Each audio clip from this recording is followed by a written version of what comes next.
This is the new approach, and I think it's going to piss off a lot of people too. But frankly, the old approach is pissing off a lot of people too. So let's try something different. So there is a lot of talk that, yeah, please. I think you got to look at the data. So first of all, this is something that I care a lot about. The mission of the company, like I just said, is to help people build community and bring the world closer together. So the last thing I want is for our products to be used to divide people or kind of rip society apart in any kind of way. And I think that this is going to be studied for a long time, both how we can develop products to most effectively help people be open to hearing each other's story and helping people come together in ways like that. So that's a lot of what we care about. I think that we can continue to improve what we do to make it positive and more positive over time. But some of the research is now coming in on this. And it goes against the narrative that I think a lot of people have, this mainstream narrative. There's a world where that now you're giving everyone a voice and that is somehow having this negative effect. But it doesn't really make sense that you wouldn't see that uniformly everywhere. So that doesn't mean that there aren't some issues that we need to work on, and I really care about making sure that we get that right. But I do think that as the data starts to come in, it's refuting some of these kind of mainstream narratives that weren't grounded in data in the past. That hopefully people are open-minded and are willing to look at the data and aren't so wedded to their narratives about what technology and the internet and social media and our company in particular are doing, and that they'll actually look at what the data says on this. What product innovations are you most looking forward to? What product trends are you excited about? So there are three areas that I'm really focused on. How long do you want to take on this question? Who wants to? All right, I'll try to keep it a little minute for each. All right, the first big thing is I kind of think of in our social lives we have public spaces like town squares or public spaces like that, and we have private spaces like our living rooms or other private or intimate spaces. And I think digitally we need both too. And Facebook and Instagram have kind of evolved to be the digital equivalents of the town squares, where you can interact with a lot of different people that you like in lots of different ways. You can stay connected with your friends and family, you can form groups and communities, you can date, you can start businesses, you can host fundraisers, like all the different types of things that you want to do. But when I look at our private social apps today, they're still pretty much just texting. And I think when you fast forward, that's not going to be how it is in the future. I think we're going to have private social platforms which are as robust as the digital town square type social platforms that we have, but for all the different ways we want to interact publicly, small groups, sharing location in private ways, interacting with businesses one-on-one, just being able to hang out, right? I mean, it's some of the stuff around video chat, just making that so you feel more and more present.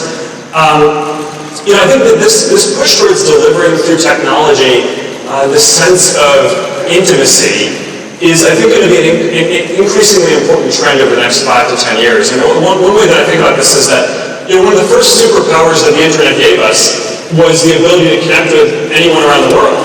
That's very different from how a lot of us grew up, right? When I grew up, still long-distance calls were prohibitively expensive to communicate with anyone outside my town or city. Now we have access to everyone around the world. So I'm always very sensitive on this because it always feels very tough. Whatever challenges you're dealing with feel very, they're very personal.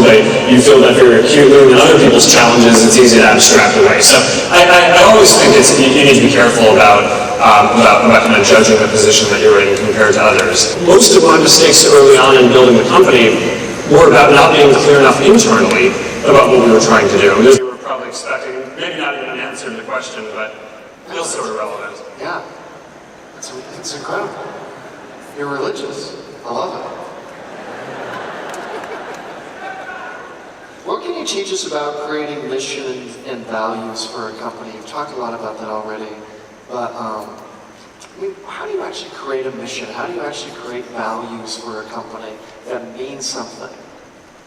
Well, I don't know if you create them. So early on, someone gave me this advice that we were talking about like values early on. And it was like, I think it's kind of corporate to write down values. I was really wrong about that. You really want to be clear about what you stand for. I don't know, maybe it's both corporate and you want to be clear about what you stand for. But and so someone gave me this advice, which was, you have values, so you better just write down what they are.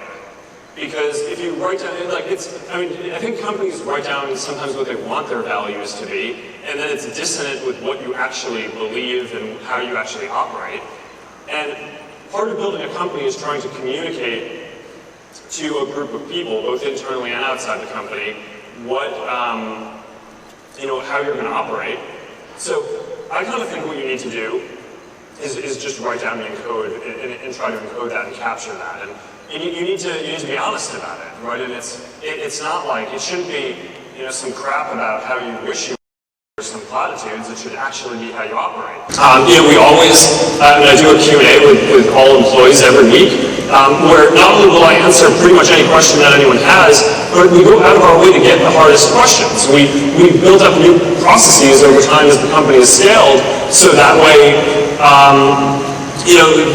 people can now vote on the top questions that they want to get answered. People can submit questions anonymously, and then at the top of the Q&A, I'll take the top 5 voted questions to make sure that I'm answering the hardest things. So I don't know, I kind of just feel like someone needs to stand up for giving everyone a voice. Someone needs to stand up for making sure that individual businesses do have the same tools and abilities that larger businesses have. Because at the end of the day, the way that we create an economy and a society that's stable is you want broad-based economic success that comes from small businesses everywhere succeeding, not just a companies. And by the way, that's important for social cohesion too, right? It's like, how many of the small businesses that people build end up being kind of physically the hubs in their communities that help bring people together in addition to supplying jobs, right? So that needs to happen. So I don't know, that's me. That's what I care about.